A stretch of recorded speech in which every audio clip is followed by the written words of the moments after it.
SP news కి స్వాగతం. సర్వేజన సుఖినో భవంతు సంస్థ ఆధ్వర్యంలో 75వ గణతంత్ర దినోత్సవం సంస్థ కార్యాలయం నందు ఘనంగా జరిగింది. ఈ సందర్భంగా సర్వేజన సుఖినో భవంతు స్వచ్ఛంద సంస్థ చైర్మన్ మరియు ఏఎండిఎస్ జాతీయ అధ్యక్షులు కాపవరపు కుమార్ మాట్లాడుతూ ప్రపంచంలో అతిపెద్ద గర్వించదగ్గ ప్రజాస్వామ్య దేశం మనదని అన్నారు.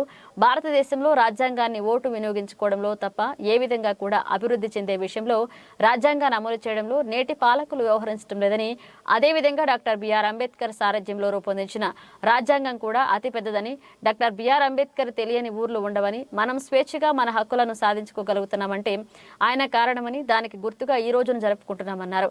ఎంతో మంది దేశభక్తుల పోరాటాలు త్యాగాల ఫలితంగా మనకు స్వాతంత్ర్యం లభించిందన్నారు. దేశ ప్రజలంతా ఐకమత్యంతో రాజ్యాంగబద్ధంగా నడవాలని, అప్పుడే దేశం మరింత పురోగతి సాధిస్తుందని కేకే తెలియజేశారు.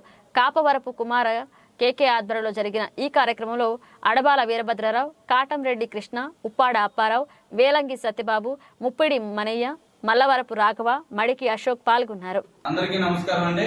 నా పేరు కాపవరపు కుమార్ కేకే.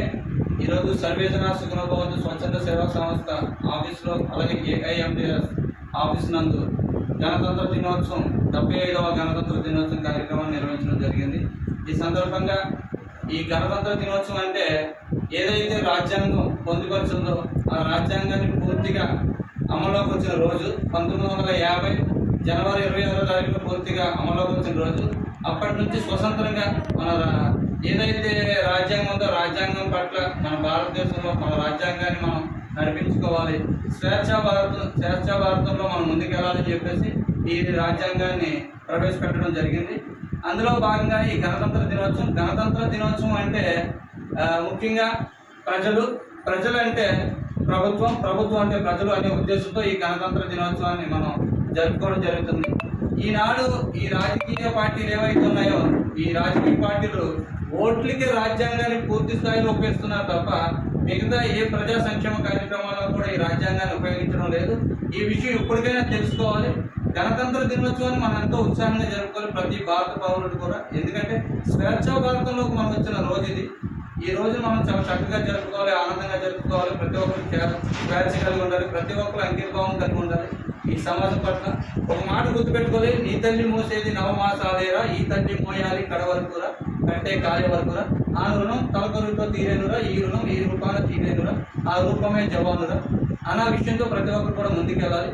భారతదేశంలో ఎవరైతే జవాన్లు జై జవాన్ జై కిసాన్ అంటారో అట్టి మాదిరిగానే కూడా మనం కూడా ఈ దేశంలో ఉన్నందుకు ఈ దేశం గర్వించదగ్గ విషయంగా మనం ఈ దేశాన్ని అభివృద్ధి పరుచుకునే విధంగా కూడా మనం అందరం కూడా కృషి చేయాలని చెప్పేసి యువత మంచి మార్గంలో నడవాలి.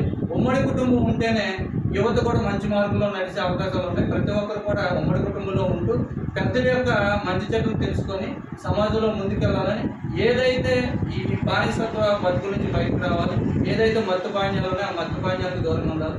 యువత భారతదేశ యొక్క సాంప్రదాయాలను సంస్కృతులను కాపాడాలని, అలాగే భారతదేశం యొక్క ఖ్యాతిని పెంపొంచే విధంగా అందరూ కూడా కృషి చేయాలని చెప్పేసి తెలివితేటలు పరిజ్ఞానం ఏదైతే ఉందో భారతదేశానికి ఉపయోగించి భారతదేశం ఇంకా ప్రపంచ దేశాల్లో అత్యున్నతిగా అభివృద్ధి చెందే దేశంగా ఎదగాలని చెప్పేసి సందర్భంగా తెలియజేసుకుంటూ సెలవు తీసుకుంటూ అందరికీ నమస్కారం.